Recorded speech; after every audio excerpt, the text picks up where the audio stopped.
and she found out there's people squatting in their house. She did what she needed to do. She called the police, kicked a few of them out, but some of the squatters came back, proved evidence of mail, and then she got proceeded to get arrested by police for unlawful eviction. That is crazy. So you said she got arrested for unlawful eviction. So what did she do to evict him? She pretty much just barged into her house, which is her own house, and she changed the locks. That's where she messed up.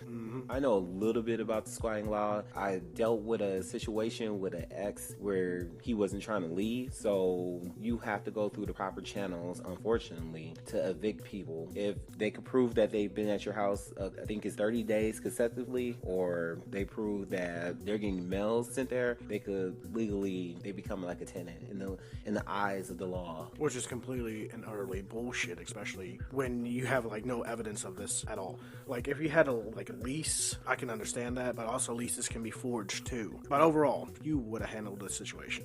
Knowing the law, I would have probably tried to go through the legal proceedings that you need to, even though it's going to cost more money and it's going to be very frustrating, especially if they're not willing to like leave, because it's not worth getting arrested and having a record and then the squatter taking you to court because you're let's call it a pseudo landlord, even though you weren't looking to be a landlord, but now you are, and them potentially being able to sue you. That would be my concern. I would have made their lives a living hell.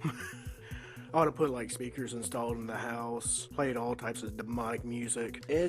I would have done everything non-lethal you could do. You can't do stuff like that. There was a story a few years ago where this couple had hired a nanny, and they said for the first couple of months she worked out, she was perfect, but she got comfortable and then she locked herself in a room and decided that she wasn't gonna cook, she wasn't gonna clean or anything. They had to live with her for, I think it was a total of 2 years. And in that time, they couldn't lock the fridge, they couldn't like turn up the heat all the way, they couldn't do anything to make it unbearable because she knew the law. So if they would have did anything to retaliate against her or make her life a living hell, she would have basically had grounds to sue them, even though she was in there as an employee. It's like the law is so messed up, and I believe it's an outdated law that needs to be updated because these squatting incidents are happening more often than not, especially now. But could you imagine if you leave your home for like, let's just say a lavish vacation for about a week or two, you come back and you have one motherfucker just sitting on your couch and you can't get rid of him? I mean, that'd be grounds for me to shoot a motherfucker.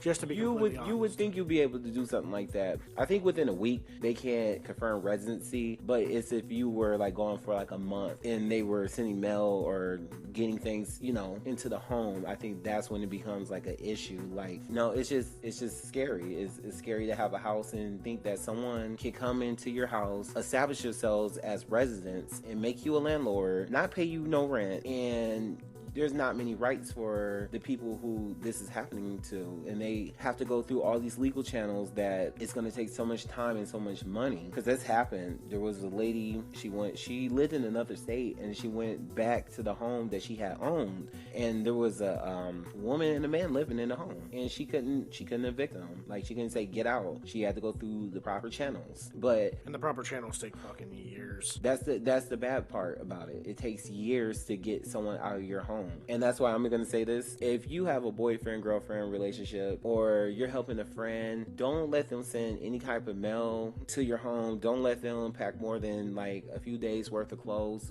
because if your friend or girlfriend or boyfriend, whatever, is shady, and they could do this to you, this could very potentially be any one of us. And it almost happened to me in my last relationship where the person didn't want, once the relationship